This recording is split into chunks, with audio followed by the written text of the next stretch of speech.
Bharatiya Janata party की सरकार में न्याय की उम्मीद मत करिए। भारतीय जनता पार्टी की सरकार में न्याय की उम्मीद मत करिए। पुलिस प्रशासन उसके साथ है जो अन्याय कर रहा है, झूठ बोल रहा है। जो सच बोलेगा वो सजा पाएगा। और ये घटना कोई एक दिन की नहीं है। भारतीय जनता पार्टी जानबूझ करके गलत भाषा इस्तेमाल कराती है, गलत भाषा लिखवाती है सोशल मीडिया पर, जिससे दूसरे लोग भी उन्हें जवाब दें। भारतीय जनता पार्टी को अपने लोगों को भाषा सही इस्तेमाल करें और उनका दूसरों के प्रति अगर गलत भाषा का इस्तेमाल होगा तो दूसरे ने भी गलत भाषा का इस्तेमाल हुआ है और किया है। पुलिस प्रशासन से लेकर के सब भारतीय जनता पार्टी के कार्यकर्ता बन के काम कर रहे हैं। उन्हें नियम कानून न्याय से दूर दूर का कोई रिश्ता नहीं है। मैं जब वहां पहुंचा हूं पुलिस मुख्यालय पर, कोई नहीं दिखाई दिया मुझे। पुलिस मुख्यालय खाली पड़ा हुआ था। अगर पुलिस मुख्यालय पर कोई सुनने वाला नहीं है तो उम्मीद करो उत्तर प्रदेश में किसकी सुनवाई हो रही होगी। पुलिस मुख्यालय पे कोई नहीं दिखाई दिया। जो जिम्मेदार अधिकारी थे एक भी नहीं था। वो लगता जो मुख्यमंत्री जी कहते थे कि 12 बजे सो के उठते हैं, वो अपने अधिकारियों के बारे में कहते थे। कोई जिम्मेदार अधिकारी हमें दिखाई नहीं दिया मुख्यालय पे, जिससे हम लोग अपनी शिकायत कर सकते थे या न्याय की बात करते। और जैसा मैंने पहले कहा, पूरा पुलिस प्रशासन भारतीय जनता पार्टी बन गया है और भारतीय जनता पार्टी के इशारे पे काम कर रहा है। अब 3 घंटे अंदर से पुलिस से क्या बातचीत हुई आपकी? क्या आपने उन्होंने पुलिस मुख्यालय पे कोई जिम्मेदार अधिकारी नहीं था। जेसीपीएलओ जो पहुंचे थे उनसे कोई बातचीत हुई? पुलिस अधिकारी कोई जिम्मेदार नहीं था। हमारी जो मांग थी कि जो भारतीय जनता पार्टी के जिन लोगों ने गलत भाषा का इस्तेमाल किया उनके खिलाफ भी कार्रवाई हो, और उन्होंने आश्वासन दिया है कि उनके खिलाफ भी कार्रवाई होगी। कौन कौन लोग हैं वो लोग? हमने तहरीर दी है। कौन कौन लोग हैं? नाम नहीं, नाम मैं नहीं ले रहा हूँ, मैंने तहरीर दी है। जो भी भारतीय जनता पार्टी के लोग हैं जो गलत भाषा का इस्तेमाल कर रहे हैं उनके खिलाफ भी कार्रवाई हो। कितने लोगों के खिलाफ तहरीर दी गई है? कितने लोगों के खिलाफ तहरीर दी है? लगभग 14 धाराओं में मुकदमा दर्ज किया है। देखिए, पुलिस कुछ भी कर सकती है। देखिए, आदरणीय मोहम्मद आजम खान साहब को आपने देखा, उनके खिलाफ पूरा भारतीय जनता पार्टी लग करके उन्होंने झूठे मुकदमे लगा दिए। रमाकांत यादव विधायक पूर्व सांसद, उन पे मुकदमे कब के थे, उन्हें जेल भेज दिया। दीपक यादव, उन्हें जेल भेज दिया झूठे मुकदमे लगा करके। तो ये बड़े नेता से लेकर के छोटे नेता, या आपने कानपुर की घटना देखी हो। इसीलिए मैंने कहा कि भारतीय जनता पार्टी की सरकार में न्याय की उम्मीद मत करिए। ये झूठों के साथ हैं, जो अन्याय करते हैं उनके साथ हैं। सर, भाजपा तो ये कह रही है कि महिलाओं के खिलाफ अभद्र टिप्पणी हुई है, उस पर अखिलेश यादव डिफेंड कर रहे हैं। देखिए, भारतीय जनता पार्टी महिलाओं के लिए क्या कह रही है? क्या भारतीय जनता पार्टी उनके घर परिवार नहीं है तो वो क्या इसी घर परिवार के बारे में बोलेंगे? क्या वो हमारे परिवार के बारे में बोलेंगे, हमारी बेटी के बारे में बोलेगी? ये किसने आज़ादी दी? किसकी ताकत पे वो बोल रही है? वो ताकत बीजेपी ने दी है, बीजेपी बुलवाती है। क्या मुख्यमंत्री के सहारे पे नहीं बोल रही है वो महिला?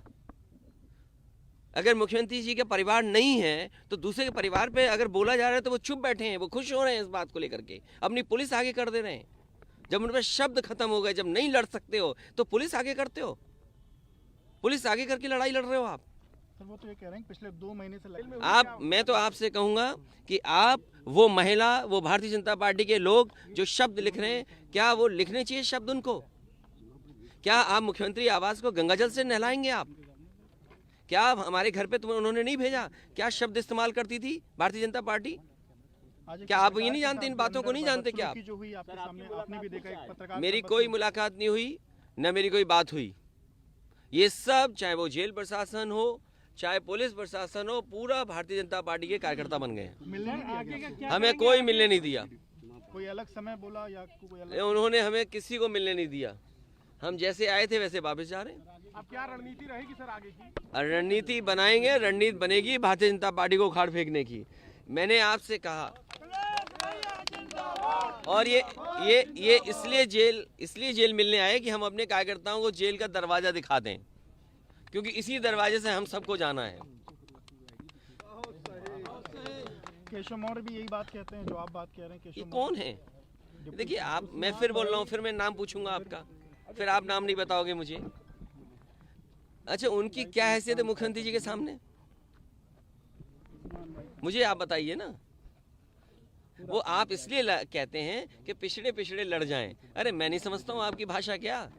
सवाल ये है कि बीजेपी के जितने भी लोग हैं जो भाषा का इस्तेमाल करते हैं, क्योंकि सरकार उनका सहारा बनती है, और जब शब्दों में हार जाते हैं, लड़ाई जिस तरह की वो लड़ रहे थे, जब हार जाते हैं तो पुलिस आगे कर देते हैं।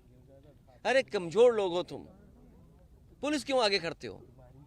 पुलिस को कम से कम अननेसेसरी दबाव मत बनाओ, पुलिस को भी अपना काम करने दो। अगर समाजवादी पार्टी के किसी हैंडल से इस तरह की भाषा का इस्तेमाल हुआ है और अगर आपने कार्रवाई की है, तो पुलिस को खुली छूट दो। भारतीय जनता पार्टी के लोग जो इस्तेमाल कर रहे हैं भाषा, उनके खिलाफ भी कार्रवाई हो। तो आज क्या लगता है जो आश्वासन मिला है कि बाकी लोग के अरे तुम ही पूछते रहोगे, और कोई नहीं पूछेगा। तुम्हारा ही चैनल चलता है अकेला, के औरों का नहीं चलता। बाकी कहिए पूछें। भाई ऐसा मत करो, ऐसा मत करो भाई। बाकी पूछ लो भैया। जानते तुम्हारे चैनल के लोग क्या भाषा इस्तेमाल करते, तुम भी जानते हो।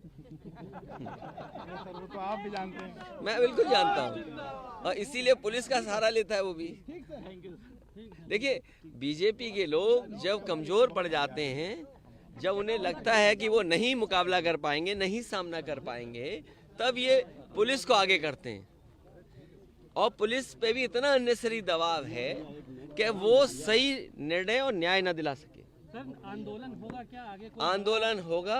आज तो देखा नहीं आपने, कितने घबराए हुए थे लोग। अभी कोई आंदोलन नहीं था, हम तो केवल मुख्यालय देखने गए कि जो मुख्यालय समाजवादी सरकार ने बनाया, जिसमें पुलिस को इतनी अच्छी व्यवस्था दी बैठने के लिए, जिससे जनता को न्याय मिले, कहाँ जनता को न्याय मिल रहा है?